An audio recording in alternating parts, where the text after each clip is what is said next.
करूंगा, करे 5 काम। आपने लिखा था 5 काम करूंगा, कर दिए 7 काम। तो आपने सुबह सारे लोगों ने ग्रुप में आपका कमिटमेंट भी कर दिया और शाम को लोगों ने अचीवमेंट भी लिख दिया। इसमें खाली 5 मिनट सुबह लेंगे, 5 मिनट शाम को लेंगे, लेकिन आपके एम्प्लॉय मानेंगे नहीं करने के लिए।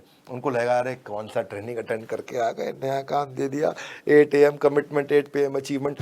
आप उनको समझाओ मेरे भाई 5 मिनट लगते हैं। वो बोलेगा नहीं सर बहुत ज़्यादा टाइम लगता है, मैं नहीं कर पाऊंगा व्हाट्सएप ग्रुप में रोज रोज ये सब। आप बोलो नहीं 5 मिनट लगते हैं। नहीं सर 5 से ज़्यादा मिनट लगता है। आप बोलोगे 5 मिनट लगते हैं। नहीं मैं कह रहा हूँ 5 मिनट ज़्यादा लगता है।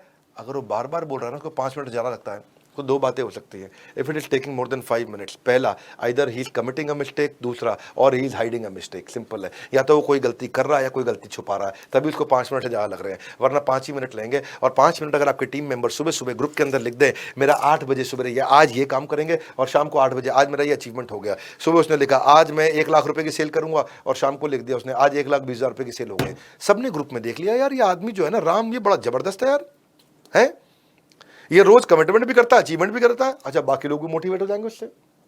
सबको पता है ट्रांसपेरेंसी आ गई है, पर्दाफाश हो जाएगा, काम नहीं हुआ सबके सामने आ जाएगा और बात बन जाएगी आपकी, है। तो आपको सीखने चाहिए सारे प्रिंसिपल्स। लोग अपने टाइम नहीं लगाते, शार्पनिंग द सॉ बोलते हैं इसको। सीखो भैया, क्योंकि सीखोगे नहीं तो जीतोगे नहीं। Knowledge will bring you the opportunity to make a difference in your life. इसीलिए हमारे यूट्यूब चैनल और वीलॉग चैनल और फेसबुक को जरूर फॉलो करिए। हमारे 9 मिलियन फॉलोअर्स हो गए, 10 मिलियन जल्दी होने वाले हैं। और मुद्दा ये है कि उलझनों को दूर भगाइए। करूंगा सरल सीधी बात, कॉपी पेन रखना अपने पास, नो रिपीट टेलीकास्ट। ये वीडियो हट जाएगा, 50 पूरी होने वाली है। और फिर याद करा देता हूं आपको बड़ा बिजनेस की 1000 IBC जो हमारे पहले हैं उनको हम लोग 10 लाख रुपए के कोर्सेज फ्री दे रहे हैं, प्रोडक्ट फ्री दे रहे हैं, लाइफ टाइम मेंबरशिप भी दे रहे हैं। अभी आप फोन करके पता लगा लीजिए कि आप अलादीन का चिराग ले सकते हैं। आप 75 कोर्सेज, 14 वैल्यू पैक, इससे बेहतरीन नहीं मिलेगी कोई भी और स्कीम। इसके बारे में जरूर पता लगा लीजिए 9810544443। और अभी मैं आगे चलता हूं। Peak performance productivity, 50 time management की स्ट्रैटेजी। अब चौथे यूनिट पे आ गए। डेलीगेशन को समझते हैं। डेलीगेशन क्या होता है? डेलीगेशन का मतलब है, डेलीगेशन का सिंपल मतलब है ये ट्रांजिशन एक लीडर का फ्रॉम डूइंग टू लीडिंग। आज तक मैं खुद करता था डूइंग, अब मैं क्या कर रहा हूं? अब मैं कर रहा हूं लीडिंग, दूसरे से करा पा रहा हूं, लीड कर रहा हूं। Strength of the group is strength of the leader. Leader जितना अच्छा पावरफुल है उतने जूनियर्स को लीड कर पाएगा। देखो बिजी एंड बीइंग प्रोडक्टिव ये दोनों एक चीजें नहीं होती हैं। कुछ लोग बिजी होते हैं, खुद ही करते रहते हैं, कुछ प्रोडक्टिव होते हैं, आसपास के लोगों से करा लेते हैं।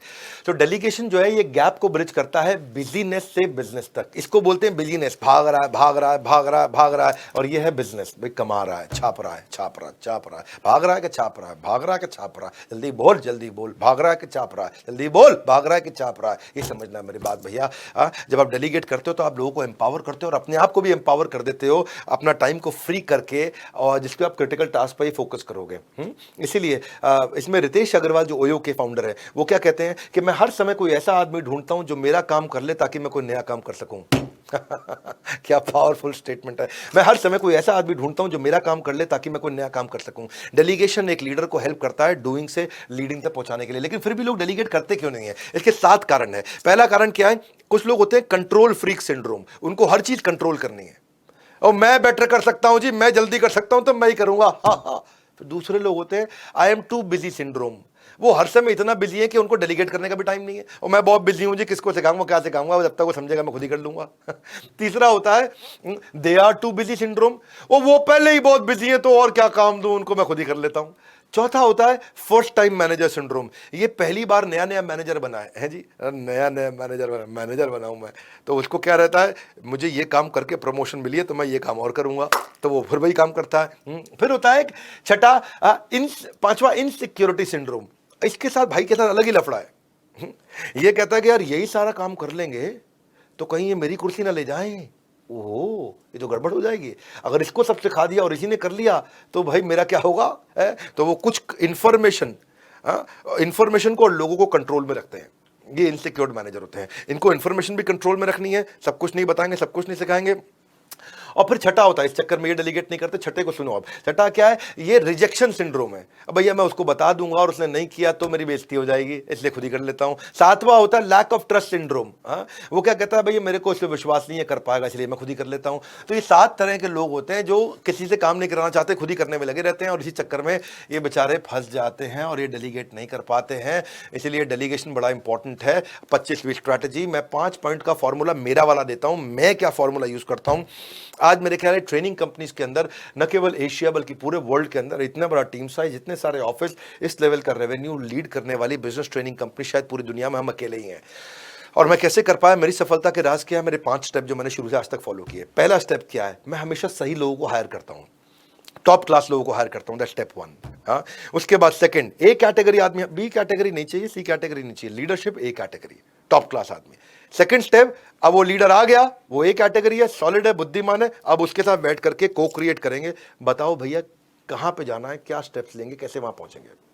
उनके साथ मिलकर जॉइंटली को क्रिएट कर लिया, डायरेक्शन क्या होगी, हमारी कंपनी इस डायरेक्शन में चलेगी, ये रेवेन्यू करेगी, ये प्रोडक्ट बनाएगी, ये कस्टमर को ऐसे एक्वायर करेगी, ये कस्टमर को एक्वायर करने का तरीका है, ये मार्जिन होंगे, ये कॉस्टिंग होंगी, इस तरीके से चलेंगे। वो भी कहता है हाँ सर इस तरीके से चलेंगे, वो 2 अपने आइडिया देता है, मैं 2 अपने आइडिया देता हूँ, दोनों भाई मिलकर के हम आइडिया बना लेते हैं। तो हमारे लीडर के साथ में जॉइंटली को क्रिएट कर लिया। तीसरा स्टेप, अब उसके बाद में डायरेक्शन मेरे साथ बनाओ, डिसीजन अपने आप लो। सुनो मेरी बात, डायरेक्शन मेरे साथ बनाओ, लॉन्ग टर्म क्या करेंगे, डिसीजन डे टू डे के तुम अपने आप खुद लो, क्योंकि तुम एक कैटेगरी के आदमी हो। और फिर चौथा, अब मैं उसके बाद उनको अपॉर्चुनिटी देता हूं टू स्प्रेड देयर विंग्स, के खुल के खेलो। कैसे खेलो, खुल के खेलो। गलती भी करो मैं उसको झेल लूंगा, पर खुल के खेलो। खुल के खेलोगे तो तुम 100 की जगह 150 कर जाओगे, गलती करोगे तो मैं झेल लूंगा। खुल के खेलो। अब वो ए कैटेगरी आदमी हूं, खुल के खेलने दोगे A+ बन जाएगा।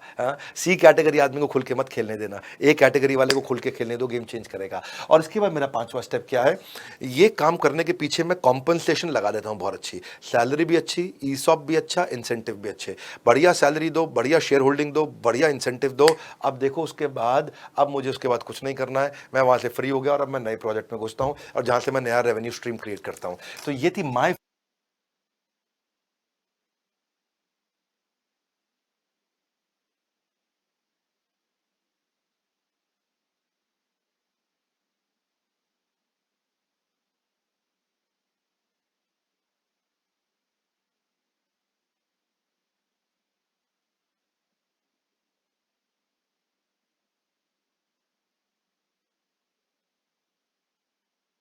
5.4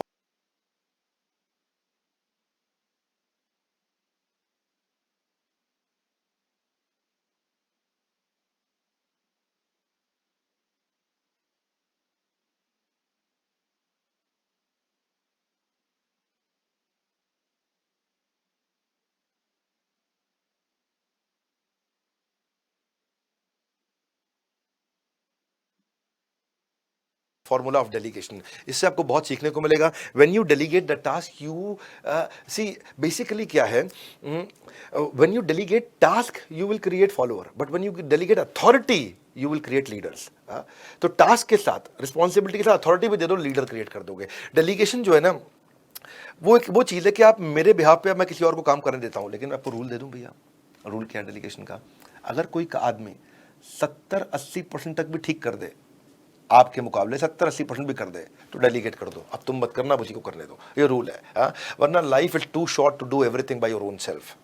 तो इसीलिए choose the right person to delegate, उसे अच्छे से क्लियरली कम्युनिकेट कर दो कि भैया करना क्या है, डेडलाइन मांग लो, कितने दिन में कर देगा, क्या करेगा, कितने दिन में करेगा, और उसके बाद उसको ढंग से ओवरसी करते रहो और उससे फीडबैक देते रहो, बात बन जाएगी आपको। रिचर्ड ब्रांसन भी भाई हैं वर्जिन एयरलाइंस के, वो क्या कहते हैं, वो कहते हैं मेरे 3 स्टेप हैं। पहला, मेरी ताकत क्या है और मेरी कमजोरी क्या है। दूसरा, मेरी टीम की ताकत क्या है और उनकी कमजोरी क्या है। तीसरा, ऐसे लोग हायर कर लो जो हमारी ताकत को की जरूरत नहीं है, जो हमारी कमजोरी है उसको आगे पूरा कर जाए। खत्म, simple, balance out the weakness. पहला, मेरी ताकत कमजोरी क्या है, अब ये मेरी कमजोरी है, उसके लिए मैं। दूसरा, मेरे टीम मेंबर की ताकत कमजोरी क्या है, क्या ये मेरी कमजोरी को फुलफिल करता है अपनी ताकत से, बस इसको बैलेंस आउट कर दो, simple. Secret of success lies not in doing your work, but by recognizing a right person who can do on your behalf. ऐसे आदमी को ढूंढो जो आपके लिए काम कर सकता है। Hire people who are better than you, look for people who aim for remarkable work, जो एक्स्ट्रॉर्डिनरी काम करना चाहते हैं, इच्छा रखते हैं, जिनके नेचर में, प्रकृति में बहुत जबरदस्त काम करना।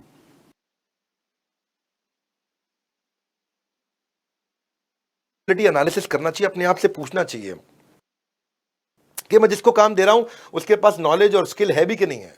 मैं जिसको काम दे रहा हूं ये उसके लॉन्ग टर्म इंटरेस्ट के साथ मैच करता भी है कि नहीं, कि वो करना कुछ चाहता है, करा कुछ और रहे हो।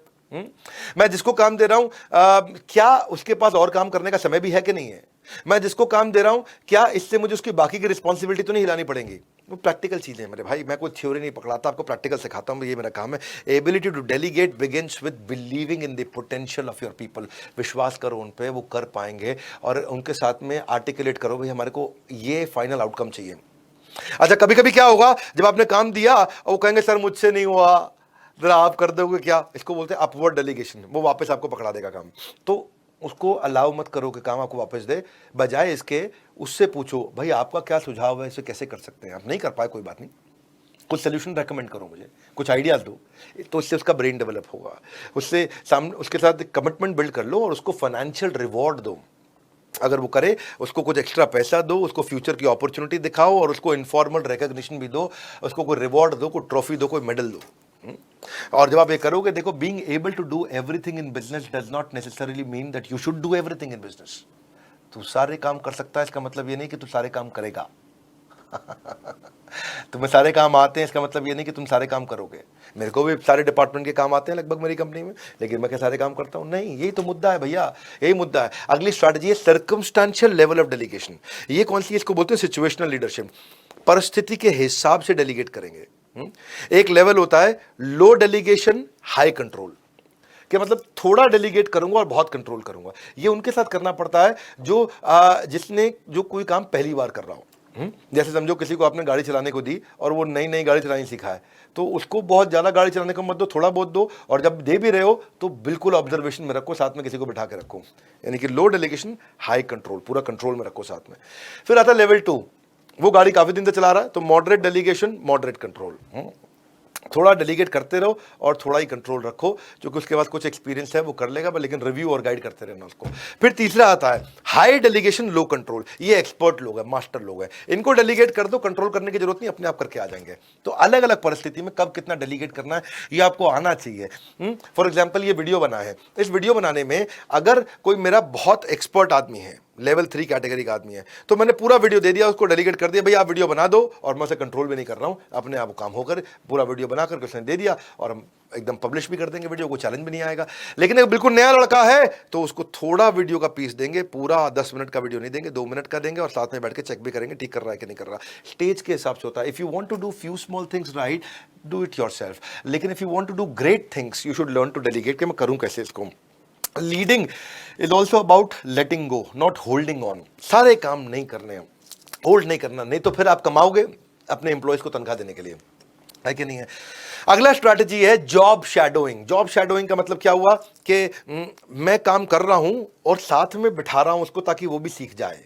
शैडो की तरह, परछाई की तरह सिखा रहा हूं, और फिर उसके बाद फिर वो करे आगे चल के। इस मॉडल को क्या बोलते हैं? I do you see. मैं करूंगा तुम मेरे साथ देखो। सेल्स की मीटिंग पर जा रहे हैं, जूनियर को साथ ले गए, भाई मैं मीटिंग कर रहा हूं तुम देखो, आई डू यू सी, आप केवल देखो। दूसरा स्टेप, अब अगले दिन मीटिंग पे, नाउ यू डू आई सी, मतलब अब तुम मीटिंग करो, मैं तुम्हें देखूंगा तुम कैसे कर रहे हो। तो जब पहले मैंने करी उसने सीखा, अब वो थोड़ा थोड़ा करेगा, मैं साथ में मीटिंग में जा रहा हूं, मैं देख रहा हूं ठीक कर रहा, वेरी गुड, और थोड़ी गलती कर दी, वेरी गुड, अब ठीक कर रहा, और थोड़ी सी और गलती कर दी।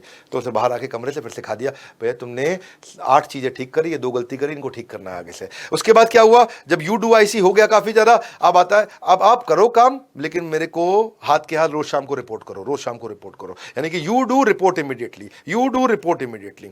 और जब उसमें भी वो ठीक हो गया, तो अब क्या भैया, now you do report routinely, अब हफ्ते में 1 दिन रिपोर्ट भेजते रहो मुझे। और फाइनली वो इतना एक्सपर्ट हो गया कि अब you do the same process to your junior. वही अपने जूनियर्स के साथ भी वही स्टेप करेगा कि मैं करूंगा तुम देखो, अब तुम करो मैं देखूंगा, तुम मुझे इमीडिएटली रिपोर्ट करो, तुम मुझे रूटीन में रिपोर्ट करो। 4 स्टेप को, और 5वें पे फिर वो अपने जूनियर्स के साथ करेगा। इससे आप लोगों को अच्छे सिखा सकते हो और धीरे धीरे पूरी की पूरी टीम बिल्ड कर पाओगे। यही मुद्दा है, knowledge will bring you opportunity to make a difference. जितनी नॉलेज लोगे उतना डिफरेंस आएगा। ये हमारे चैनल को और फेसबुक को जरूर फॉलो करिए, इंस्टाग्राम को, वहां पे हम बहुत नॉलेज शेयर कर रहे हैं। काम बनाए आपका, ग्रोथ की करें बात, बने रहो until last, because no repeat telecast. हाँ, अगला है क्रिटिकलिटी कैपेबिलिटी मैट्रिक्स। ये बड़ा इंपॉर्टेंट मुद्दा है। क्रिटिकल काम, बहुत क्रिटिकल डिफिकल्ट काम, वो केपेबल आदमी को देना भैया।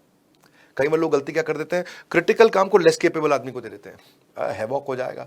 जब बहुत क्रिटिकल काम हो और आदमी केपेबल नहीं हो, हाँ, तो फिर तो बहुत दिक्कत आ जाएगी भैया। लो केपेबल आदमी को आपने बहुत क्रिटिकल काम दे दिया, टोटल कोलैप्स, कंप्लीट फेलियर। बंदर को बंदूक पकड़ा दोगे तो क्या करेगा, सब जगह चलाएगा। वो निशाना लगा के थोड़ी चलाता है, तो इसलिए बंदर को बंदूक नहीं पकड़ाते हैं, बड़ा सिंपल रूल है इसको।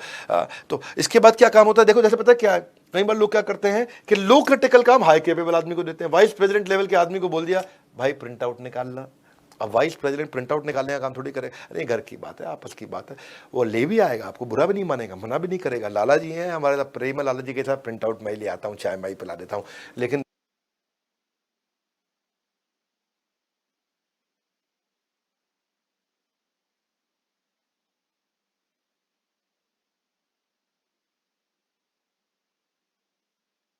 अब देखो, ओपन हार्ट सर्जरी को आप एक नए लड़के से तो नहीं करा सकते ना, उसके बाद पूरा स्केल होना चाहिए।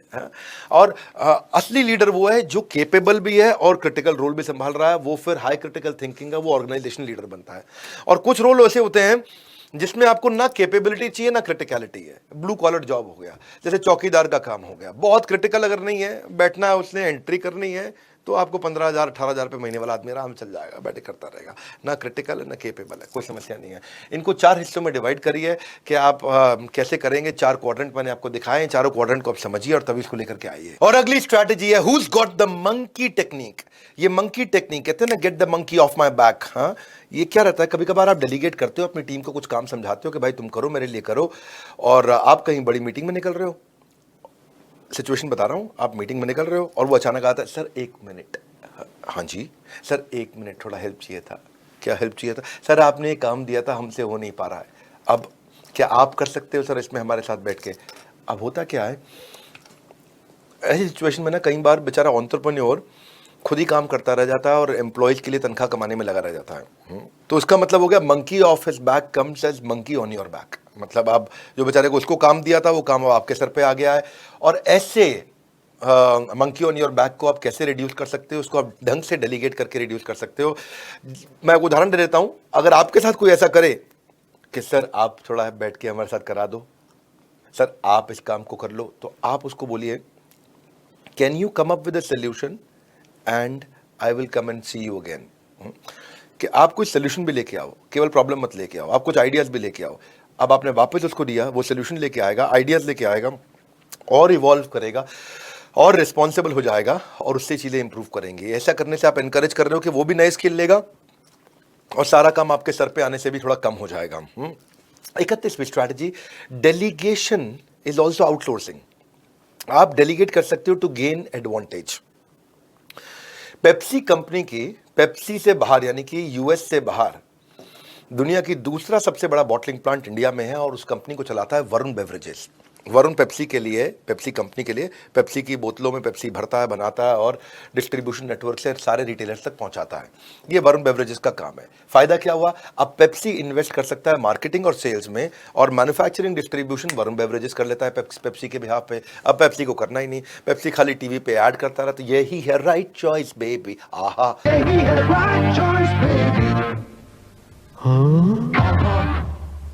ये पेप्सी करेगा और वरुण बेवरेज बेचारा कोल्ड ड्रिंक बनाता रहेगा, ढक्कन लगाएगा, बोतल निकालेगा, ट्रक में डालेगा, डिस्ट्रीब्यूशन पे जाएगा, जाकर रिटेलर तक पहुंचाएगा, आप पेप्सी पी लोगे और पेप्सी कंपनी खुद क्या करेगी, यही है राइट चॉइस।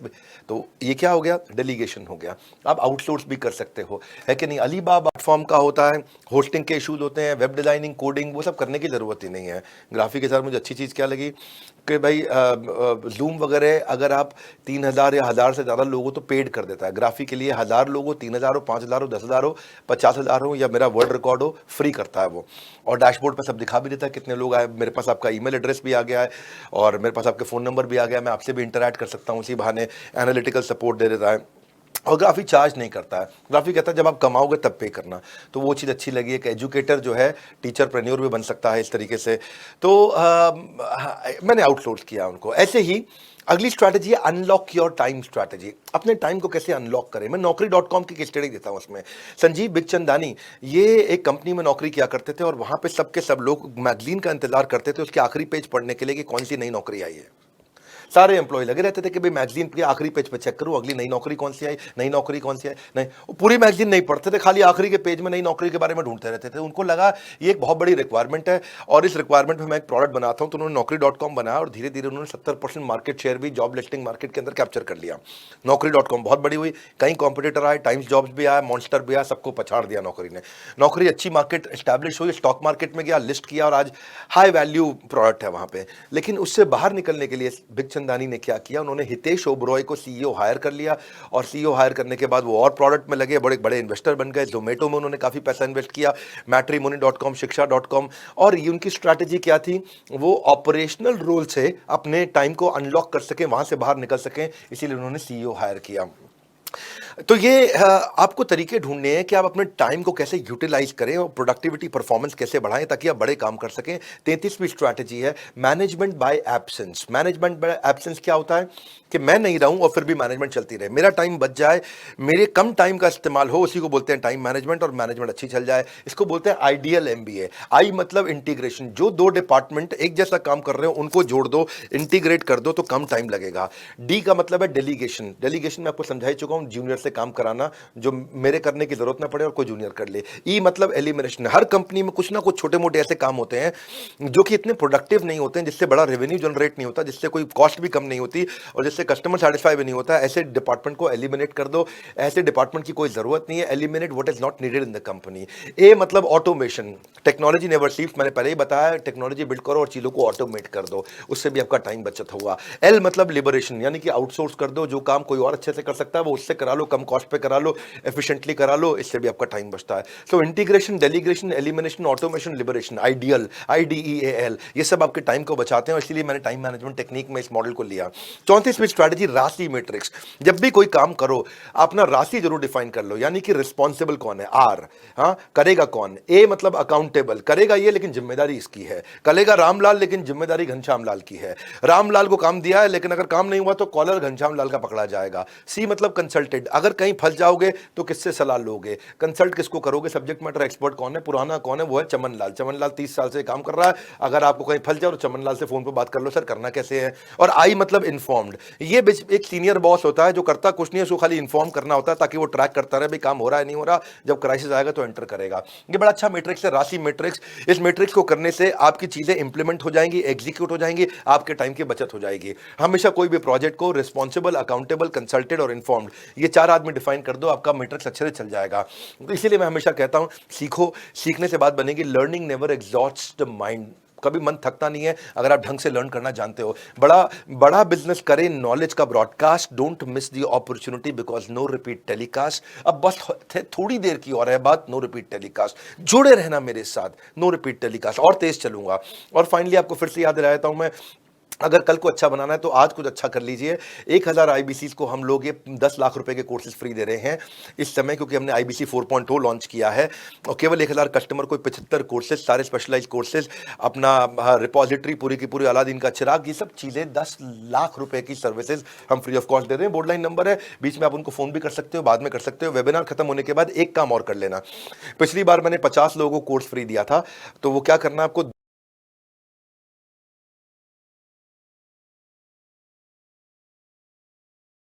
इसी बात के लिए मीटिंग करते हैं कि इतनी मीटिंग के बाद भी काम क्यों नहीं हो रहा है, और इसी बात पे वो मीटिंग करते हैं कि मीटिंग बहुत हो रही है, मीटिंग पे मीटिंग होती जा रही है। इस बात के लिए भी मीटिंग कर लो कि मीटिंग तो हो रही है पर काम क्यों नहीं हो रहा, और उसके लिए एक और मीटिंग कर बैठते हैं। मीटिंग होती क्या है, मीटिंग कुछ लोगों की, एक कुछ ऐसे लोग होते हैं जो कुछ लोग जो कुछ कर नहीं पाते पर लेकिन एक साथ बैठ करके ये तय कर लेते हैं कि कुछ किया भी नहीं जा सकता है। A group of men who individually can not do anything but as a group they decide that nothing can be done. तो क्या कहते हैं इसको,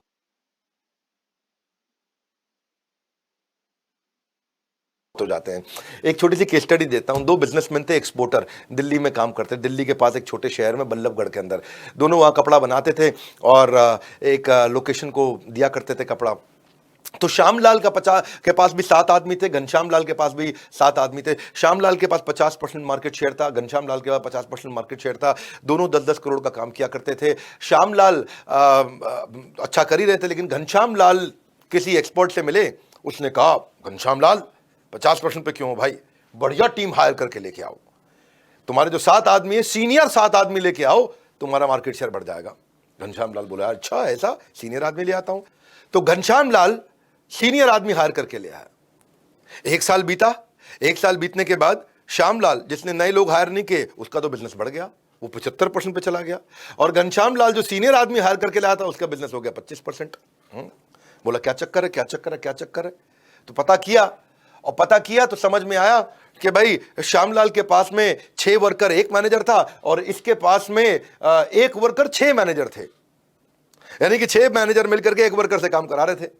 6 मैनेजर मिलकर के 1 वर्कर को पता, सीनियर आदमी आ गए, सीनियर हो गए तो मीटिंग करते थे 6 मैनेजर और 1 वर्कर को काम दे देते थे। तो घनश्याम लाल ने क्या किया, यार मैं तुम महंगे आदमी ले आया फिर भी धंधा कम हो गया। मैनेजमेंट कंसल्टेंट को बुलाया, भैया तुम आओ जरा मुझको बताओ गलती क्या हो रही है, दिक्कत क्या हो रही है। मैनेजमेंट कंसल्टेंट आया, उसने कहा भाई ऑर्गेनाइजेशन को रीस्ट्रक्चर करना पड़ेगा। बोले वो क्या होता है। बोला इनकी डेजिग्नेशन चेंज करने पड़ेंगे। 6 लोग 1 आदमी को डायरेक्शन दे रहे हैं, ऊपर टॉप पे 1 रखो, डायरेक्शन वो देगा। ठीक है। 1 साल के बाद क्या हुआ, 1 साल के बाद देखा भाई जो श्यामलाल था वो तो 75 से 95% पे चला गया, घनश्याम लाल 5% पे रह गया। बोला यार कंसल्टेंट लाने के बाद भी दिक्कत। तो पता चला उसने रिस्ट्रक्चरिंग क्या करी थी, उसने कहा था कि जो 6 सीनियर लीडर है उनमें 1 नेशनल हेड रख दो, 2 सेल्स स्टेट हेड रख दो और 3 रीजनल हेड रख दो और फिर 1 वर्कर रख दो। तो वो नेशनल हेड स्टेट हेड को बताते थे करो, स्टेट हेड बेचारे रीजनल हेड को बताते थे तुम करो, और रीजनल हेड वर्कर को बताते थे तुमको। तो करने वाला अभी भी एक ही था। अब घनश्याम लाल और परेशान, यार मैं सीनियर आदमी भी ला रहा हूँ और धंधा भी कम होता जा रहा है। तो घनश्याम लाल ने क्या किया, एक HR एजेंसी लेके आया। बोला तुम परफॉर्मेंस चेक करके बताओ कि परफॉर्मेंस आ क्यों नहीं रही है, मैं तो सीनियर आदमी लेके आ गया हूँ। तो वो कंसल्टेंट आया, उसने आकर के इंटरव्यू किया सबको कि भाई परफॉर्मेंस क्यों नहीं आ रही है। तो परफॉर्मेंस में जब सबको इंटरव्यू किया, चेक किया, नेशनल हेड को इंटरव्यू किया, स्टेट हेड को किया, रीजनल हेड को किया और उस बेचारे 1 वर्कर को भी किया। तो उसने रिपोर्ट बना के दी कि वर्कर जो है ना डीमोटिवेट हो गया है और वही काम नहीं कर रहा है, इसीलिए सारी दिक्कत आ रही है। तो उसने बोला अब क्या किया जाए। तो उन्होंने वर्कर को निकाल दिया और बाकी 6 जो सीनियर थे उनको इंसेंटिव दिया कि तुमने हमारे को हेल्प की, मदद करी कि ये बताने में कि काम हो क्यों नहीं रहा है।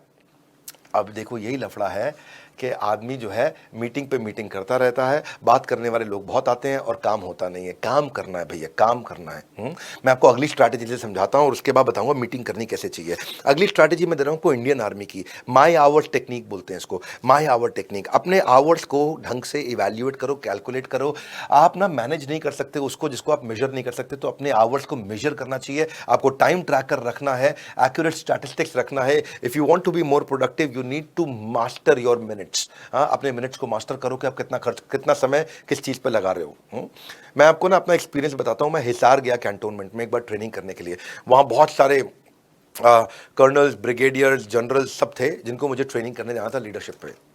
लेकिन जब मैं वहां पहुंचा तो मैं पहुंचा शाम को 6 बजे, और 6 बजे पहुंचा तो वहां ब्रिगेडियर आए मेरे कमरे में, मिस्टर बिंद्रा। मैंने कहा हाँ जी, we are happy to invite you for the dinner. तो मैं कहा अच्छा ठीक है जी, आता हूं डिनर पे। तो कितने बजे पहुंचना है। मिस्टर बिंद्रा आप 8:01 पे आ जाइएगा। हैं 8 बज के, मैं कहा 8 बजे आ जाओ, नहीं 8:01 से पहले मत आइएगा। अच्छा, तो मैंने कहा उसके बाद आ जाऊं 8:05 तक, 8:10 तक, नहीं 8:02 के बाद नहीं आइएगा। और मैं बड़ा परेशान हो गया है जी। मैं उस चक्कर में डिनर पे नहीं गया। मैं कहा यार ये इतना टाइट शेड्यूल दे दिया है, कहीं आगे पीछे चला गया, कोई बोल दिया किसी ने, मैं डिनर पे ही नहीं गया। उनका डिनर हो गया। अगले दिन मेरा सेमिनार से पहले मैंने शेफ़ को रात को बोला कि भाई ब्रेकफास्ट दे देना सुबह। शेफ़ आया, बटलर था, बोला साहब कितने बजे आप ब्रेकफास्ट लेना चाहेंगे। मैंने कहा यार 7, सवा 7 बजे दे देना सुबह। नहीं साहब 7 बजे के सवा 7 बजे। मैं कहा ये भी बड़ा एग्जैक्ट है। मैं कहा 7:10 पे। अब मैं तैयार होने में लेट हो गया था, बाथरूम में था, घंटी पे घंटी बजे जाए, और मैं आया, दरवाज़ा खोला, 7:10 थे, वो ब्रेकफास्ट लेके आ गया। मैं कहा बड़े पंक्चुअल है सबके सब है जी। और उसके बाद अब मेरा सेमिनार का टाइम आ गया था, सुबह मेरा सेमिनार था। मैं कहा कितने बजे सेमिनार। उन्होंने कहा कि 8:29 से पहले मत आना, 8:30 के बाद मत आना। मैं कहा चक्कर क्या है जी, ये क्या सिस्टम है आपका। बोलो नहीं मिस्टर बिंद्रा, 8:29 से पहले सारे कर्नल्स, सारे ब्रिगेडियर्स सब आएंगे, जनरल्स भी आ जाएंगे। 8:30 के बीच में, 8:29 और 30 के बीच में आप आएंगे। तो मैं कहा नहीं 8:31 पे आ जाऊंगा तो क्या, नहीं 8:30 के बाद हमारे जनरल आएंगे, सबसे सीनियर जनरल, उनके बाद कोई नहीं आता है। मैं कहा मैं पहले आ जाता हूँ 8:25 पे। नहीं, वो आपका रिस्पेक्ट नहीं होगा। आपके पार्टिसिपेंट्स आपसे पहले आने चाहिए, फिर आप आएंगे, और जनरल के बाद कोई आता नहीं है तो इसलिए आप उनसे पहले आएंगे। तो वो दिन देख करके ना मेरे को डिसिप्लिन समझ में आया है जी। 8:29 के पहले नहीं और 8:30 के बाद नहीं, और जी मैं 8:20 पे ही हॉल के थोड़ा 200 मीटर पहले जाकर के बैठ गया। मैं कहा बीच में जो है ना बिल्कुल टाइमर लगा करके, और एकदम 8:29 2 सेकंड 1 सेकंड में वहां पहुंच गया, और 8:29 30 सेकंड पर ठाक से अंदर घुस गया। मैं कहा नहीं तो कोई बाद में बोलना दे। ये था जी। हाँ, ये मेरे को बात समझ में आई कि पंक्चुअलिटी क्या होती है इंडियन आर्मी की। कोई मुझे एक बार चुटकुला भी सुना रहा था कि a punctual husband is a lonely man. वो वाइफ तो देर कर ही देती है, बेचारा हस्बैंड बहुत पंक्चुअल हो तो अकेला ही पड़ जाएगा, वेट ही करता रहेगा। इंडियन मिलिट्री का एग्जाम्पल है टाइम मैनेजमेंट का। सन अप से सन डाउन तक वो हर चीज़ को वेल ऑयल्ड मशीन की तरह करते हैं, इतना ट्रेंड होते हैं फास्ट और एफिशिएंट काम करने में। टाइम मैनेजमेंट उनके लिए नॉन नेगोशिएबल है। Single focus, clear well defined objective और एफिशिएंट रिसोर्सेज और करेक्ट प्रायोरिटी के साथ काम करते हैं। That's called Indian army. इनकी पूरी स्ट्रैटेजी उसी पर रहती है। बहरहाल 36 strategy, law of excluded alternative. Law of excluded alternative का मतलब है choosing to do one thing means you are automatically choosing not to do all other things which you could have done at the same time.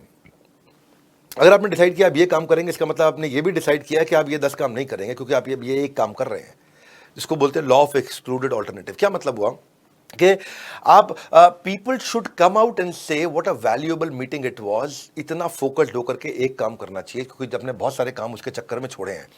अब आपने इतने काम छोड़ दिए तो जो काम कर रहे हो तो उसको अच्छे से करो। वरना स्टीव जॉब्स बोलते हैं कि मीटिंग सबसे आसान तरीका है समय खराब करने के लिए, और आपको अननेसेसरी मीटिंग कम करनी चाहिए, क्योंकि मीटिंग एक कंपनी की इन्वेस्टमेंट होती है। इतनी मैन पावर आकर के बैठती है, इतनी कॉस्ट लग जाती है उसके साथ में। आपकी मीटिंग से आपको आरओआई मिलना चाहिए, रिटर्न जो आपको मिले वो उस मीटिंग की कॉस्ट से हमेशा ज़्यादा होना चाहिए। मीटिंग को ट्राई करें हमेशा डिस्ट्रैक्शन के बिना रहे, क्योंकि 30 से 50% प्रोफेशनल्स जो होते हैं वो मीटिंग में बहुत टाइम खराब कर देते हैं।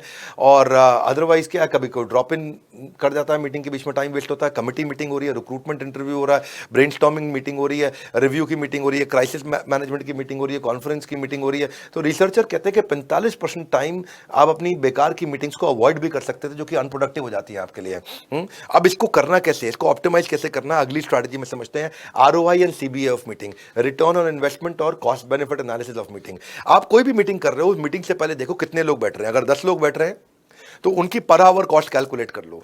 अगर आप उस आदमी को 3 लाख रुपया महीना देते हो तो मतलब आप उसको 10,000 रुपया रोज का देते हो। 10,000 रुपया रोज का देते हो और वो 10 घंटे काम करता है, मतलब 1,000 रुपया घंटा उसका हो गया। और 1,000 रुपया घंटा अगर उसका लग रहा है, वैसे एक्चुअली ज़्यादा लगेगा क्योंकि छुट्टी के दिन वो आता नहीं है, आता कम दिन है, करता है 24 दिन काम, तनख्वाह लेता है 30 दिन की, तो 24 दिन के हिसाब से निकालोगे तो और ज़्यादा हो जाएगा।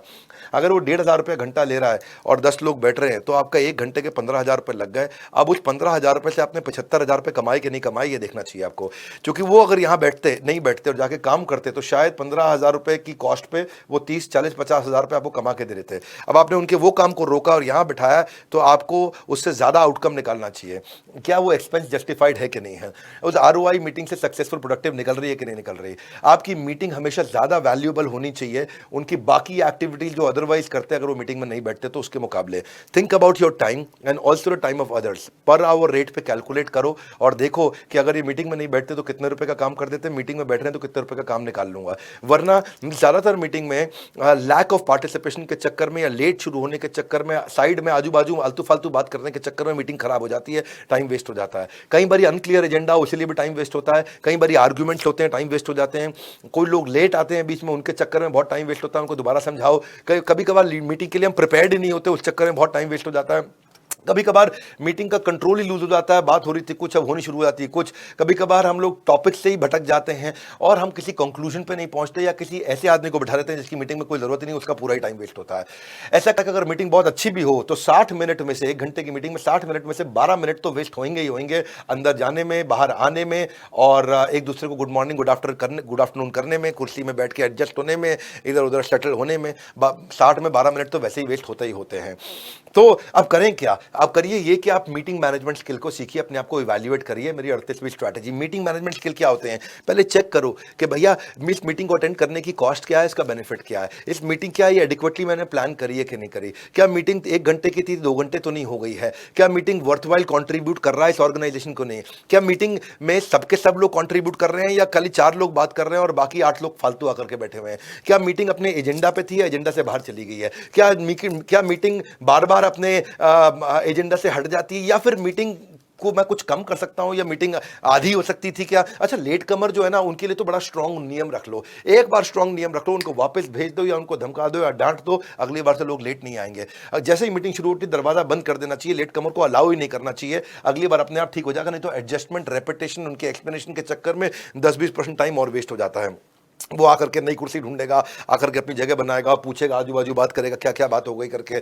और फिर ये जीरो टॉलरेंस भी बिल्ड करो आपके, जो पार्टिसिपेट नहीं कर रहा है उसको बोलो भाई अगली बार से मत आ। जो मीटिंग में इंटरप्ट कर रहा है, फालतू की बात कर रहा है, या आर्ग्यूमेंट ज्यादा करता है, या फिर ग्रुप में कोई डिसीजन नहीं ले पाता है, तो उसको भी बाहर कर दो, क्योंकि अगली बार इसकी जरूरत ही नहीं है हमारे को। अगर आप एक चेयरमैन है तो आपको भी ये देखना है कि मीटिंग आपके लिए भी जरूरी है कि नहीं है। इस मीटिंग में मैं कितनी देर की रखूं, क्या इससे कोई डिसीजन ले पा रहे हैं, क्या इससे हम कुछ बड़ा अचीव कर पा रहे हैं, इसकी मुझे कितनी कॉस्ट पड़ रही है, एवरेज सैलरी, बाकी लोग की सैलरी, सबकी कितनी कॉस्ट पड़ रही है। इस सब का गणित निकालिए, तभी आपको फायदा होगा, और उसी के बाद आप मीटिंग को इफेक्टिव कर सकते हैं। अब आप कहेंगे चलो मीटिंग तो हो गई, लेकिन मीटिंग के बाद आउटकम को कैसे डिफाइन करें, आउटकम को कैसे कंट्रोल करें, मीटिंग के बाद काम भी होना चाहिए। ऐसी मीटिंग कैसे करूं कि मीटिंग खत्म होते ही काम होना शुरू हो जाए और टाइमली काम खत्म भी हो जाए। तो उसके लिए मेरी अगली strategy 39th TRA TRS। TRA TRS का मतलब है task, responsible, action step, timeline, reviewer और सपोर्ट। 6 चीजें। इसका मतलब है क्या करना है, कौन करेगा, कैसे करेगा, कब तक करेगा, इसको चेक कौन करेगा, बॉस कौन है, यानी कि रिव्यू कौन करेगा, और कंट्रीब्यूटर किसकी मदद से करेगा। इसको बोलते हैं व्हाट, हु, हाउ,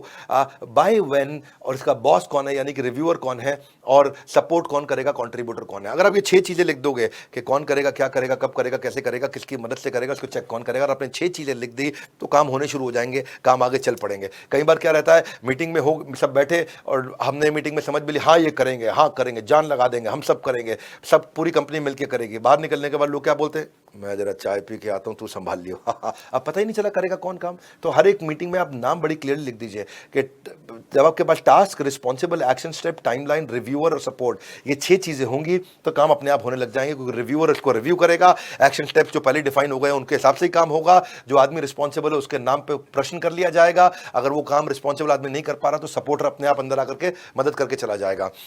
फिर भी इन सबको करने के लिए सबसे अच्छा तरीका क्या है, मेरी 40th strategy, stand up meeting करो। टेबल पे बैठना नहीं, कुर्सी पे बैठना नहीं, मीटिंग को शॉर्ट कर दो, खड़े खड़े मीटिंग कर दो। एक कमरे में आओ आओ भाई, सारे के सारे खड़े हो जाओ, सर्कल में खड़े हुए, इसको बोलते हैं स्टैंड अप मीटिंग या वॉकिंग मीटिंग। ये क्या तरीका है, ये एक रिचर्ड ब्रांसन कहते हैं कि सबसे अच्छा तरीका है कि आपका मीटिंग 50% कम टाइम में हो जाती है, इससे टाइम कम लगता है, डिसीजन जल्दी ले लेते हैं। रिसर्च कहता है stand up meeting better collaborate करती है, हाई लेवल ऑफ एंगेजमेंट रहता है, प्रॉब्लम सॉल्विंग कैपेसिटी भी बढ़ जाती है। खड़े खड़े मीटिंग करो, आ जाओ। अब वो क्या होगा, जो मीटिंग 20 मिनट की होनी थी 10 मिनट में हो जाती है, क्योंकि अंदर बैठना, आना, कुर्सी पे अपनी जगह बनाना, उठना, वापस निकलना, ये सब में फालतू टाइम बहुत वेस्ट हो जाता है।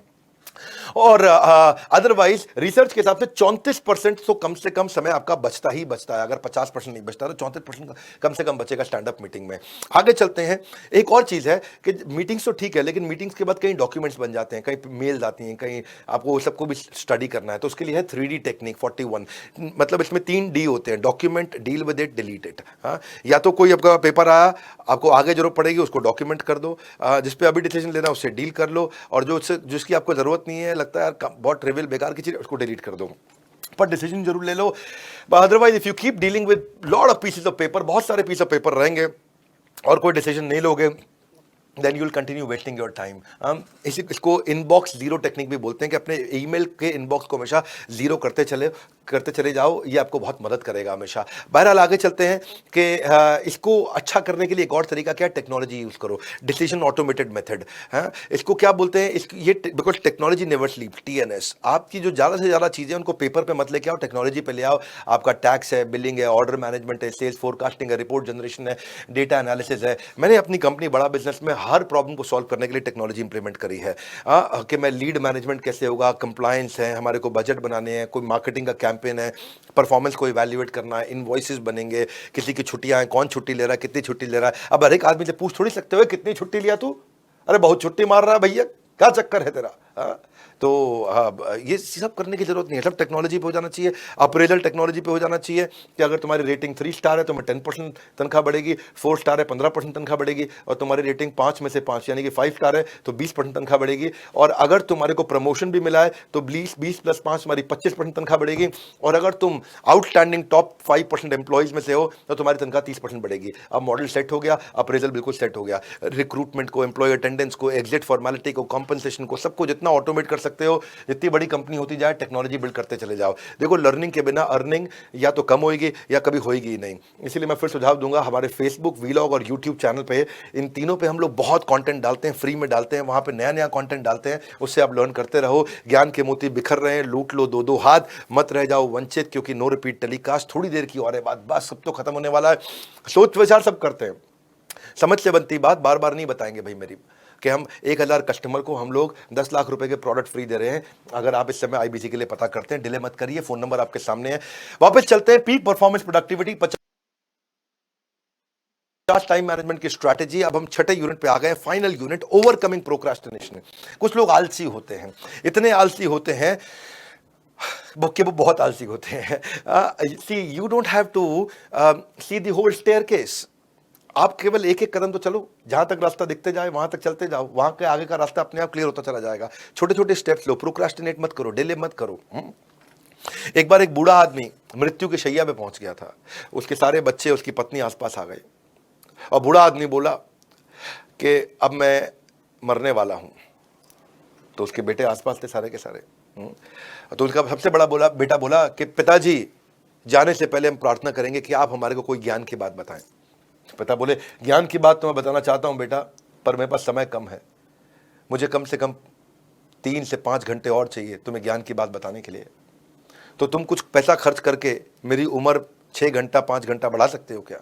तो बेटे ने बोला, पिताजी मेरा पैसा क्या, आपका पैसा क्या, पूरी दुनिया का पैसा लगा के भी आपको ज़रा टाइम नहीं दिया जा सकता है। जैसे ही बेटे ने ये बोला, पिता ने आंख बंद करी और जवाब दिया कि मैं तुम्हें यही शिक्षा देना चाहता था, this is the lesson I wanted to give. और उसके बाद कमरे में शांति हो गई, पिता ने शरीर छोड़ दिया। ये दुनिया का सबसे बड़ा लेसन है कि अब कितना भी पैसा खर्च कर लो, टाइम वापस नहीं आएगा। समय इस दुनिया की सबसे अद्भुत चीज़ है। आप इसे खरीद नहीं सकते हो, लेकिन खर्च कर सकते हो। खरीद नहीं सकते, खर्च कर सकते हो। आप इसे रख नहीं सकते, लेकिन इस्तेमाल कर सकते हो। वो 1 सेकंड निकल गया तो वापस नहीं आ सकता है। ये फ्री ऑफ कॉस्ट तो है, लेकिन बहुत थोड़ा है, और आप इसको जमा नहीं कर सकते अपने पास, इसीलिए ये प्राइसलेस है। और प्रोक्रास्टिनेशन जो है, काम को डिले करना, काम को टालना, ये क्रेडिट कार्ड की तरह है। इस्तेमाल करते हुए तो मजा आता है, जब बिल आता है तो पता चलता है। हाँ, कि procrastination is assassination of progression. Assassination मतलब हत्या। किसकी हत्या? आपने प्रोग्रेशन की हत्या कर दी है। इसीलिए चीज़ों को टालो मत, क्योंकि कुछ लोग इतने, some people are lazy rulers of nation called procrastination. इतने आलसी होते हैं लोग, इतने आलसी। तो अगली स्ट्रैटेजी पर चलते हैं। अगर इस हालत से बाहर निकलना है तो अपने लिए रिवॉर्ड्स रखो, build rewards for early gratification. कई बार क्या होता है, हमारा काम करने का मन इसलिए नहीं करता क्योंकि यार पता नहीं कब जाकर के काम कंप्लीट होगा, कब रिवॉर्ड मिलेगा, कब बेनिफिट मिलेगा। आप रोज योगा इसलिए नहीं करते क्योंकि एक दिन योगा करने से आप बाबा रामदेव नहीं बन जाओगे। रोज जिम इसलिए नहीं जाते क्योंकि आप 4 दिन 8 दिन जिम जाकर के कोई आर्नोल्ड श्वार्ज़नेगर तो बन नहीं जाओगे। तो इसीलिए लगता है यार बन तो रहा नहीं हूँ आर्नोल्ड, तो छोड़ो, नहीं जाता। और अगर आज नहीं जाऊँगा तो ऐसा नहीं कि बहुत बड़ा नुकसान हो जाएगा, इस चक्कर में आदमी जाता नहीं, डिले करता है। तो छोटे छोटे रिवॉर्ड रखो अपने लिए। छोटे छोटे रिवॉर्ड रखोगे तो देखो आदमी करता क्यों नहीं है काम। 2 कारण से काम नहीं करता है, टालता है। एक कि उसे काम करना अच्छा नहीं लगता, दूसरा उसे काम करना आता नहीं है। अगर इस प्रॉब्लम को आप सॉल्व कर दो तो स्पीड ब्रेकर को रिजॉल्व कर दो। कैसे करोगे? अर्ली ग्रेटिफिकेशन से। छोटी छोटी ग्रेटिफिकेशन, छोटे छोटे रिवॉर्ड रखो अपने लिए। इतना अचीव करूंगा तो ये मजा मिलेगा मुझे, इतना अचीव करूंगा तो आइसक्रीम खाऊंगा, इतना अचीव करूंगा तो घूमने जाऊंगा, इतना अचीव करूंगा तो ये मेरे को मिलना चाहिए। हाँ, शॉर्ट टर्म रिवॉर्ड रखोगे, अपने खुद के रिवॉर्ड अपने आप बना लो। Time is the only capital and entrepreneur can not afford to lose. आप कभी नहीं छोड़ सकते हैं इसको। अगली strategy, do it now technique. Do it now technique क्या है? आप अगर कोई छोटी सिंगल एक्टिविटी और 2 मिनट में हो सकती है तो वैसे ही डिले मत करो, अभी कर दो। उसका थिंकिंग प्लानिंग मत करो, क्योंकि टाइम इतना स्लिपरी है कि मछली को भी आप कई बार अपने हाथ से पकड़ते हो, फिसल जाती है। हो सकता है मछली ना फिसले, पकड़ा जाए, लेकिन टाइम पक्का फिसल जाएगा। तो इसीलिए काल करे सो आज कर, कल करे सो परसों, ऐसा बोलते हैं लोग। इतनी जल्दी क्या है, जब जीना है बरसों। नहीं भैया, continuous action fuels the motivation. Continuous action लेना पड़ेगा, क्योंकि प्रोक्रास्टिनेशन मोटिवेशन को किल कर देगा। Every time you choose to do one thing, you automatically choose not to do many other things. इसलिए एक चीज काम की उठाओ और do it now, do it now, do it now. लेकिन आप करते क्यों नहीं हो? क्योंकि आपको इल्यूजन ऑफ परफेक्शन होता है, करूंगा तो परफेक्ट करूंगा, नहीं तो नहीं करूंगा। ये भी बड़ा लफड़ा है। ये मेरी नेक्स्ट स्ट्रैटेजी है। कई एंटरप्रेन्योर जो है वो परफेक्ट काम करना चाहते हैं, और परफेक्ट काम कुछ भी नहीं होता है। परफेक्ट काम भगवान के लिए, आपके लिए और मेरे लिए नहीं है। No point in wasting time. ये बेकार का इल्यूजन, ये एक ऐसा इल्यूजन है जिसको कभी आप अचीव नहीं कर पाओगे। सो आप काम को करो और हर बार इंप्रूव करते रहो, बाद में इंप्रूव करते जाओ, बाद में इंप्रूव करते चले जाओ। पहली बार में परफेक्ट नहीं होगा। Excellence is continuous improvement. Excellence मेरे काम है और और परफेक्शन भगवान का काम है, इंसान परफेक्ट काम नहीं करता है। नहीं तो क्या होता है कि आप परफेक्शन करने के चक्कर में लगे रहते हो, होता नहीं है तो बोर हो जाते हो। आप बोर हो जाते हो तो उसके बाद फिर आप काम छोड़ देते हो, फिर पर कोशिश करते हो कि परफेक्ट होता नहीं है, फिर बोर हो जाते हो, बोर हो जाते हो फिर काम छोड़ देते हो। ये बड़ा एक लूप है कि परफेक्शनिज्म में क्या करूंगा तो बहुत अच्छा करूंगा, बहुत अच्छा करूंगा, कोई ज़रूरत नहीं है। हाँ, ये आपकी प्रोग्रेस को डिले कर देगा, क्योंकि नहीं तो फिर आप बोर हो जाओगे। अब मैं नहीं करूंगा, करूंगा तो बहुत अच्छा करूंगा, मैं नहीं करूंगा, बहुत अच्छा करूंगा, मैं नहीं करूंगा। अरे बीच का रास्ता निकाल के इंप्रूवमेंट करते चले जाओ। हाँ, आप डिले कर रहे हो, टाइम थोड़ी डिले करेगा, वो तो निकल जाएगा हाथ से। क्योंकि अगर आप एक जगह पे खड़े हो गए, और एक जगह पे थोड़ी देर भी खड़ा रहना पीछे जाने का सबसे अच्छा उपाय है। Standing still is the fastest way of going backwards. तो आपको प्रोग्रेस चाहिए, आगे चलना है। अब इसको करते कैसे हैं? इसके लिए आप टाइम लिमिट डालो। इसका बड़ा अच्छा लॉ है, पार्किंसन लॉ।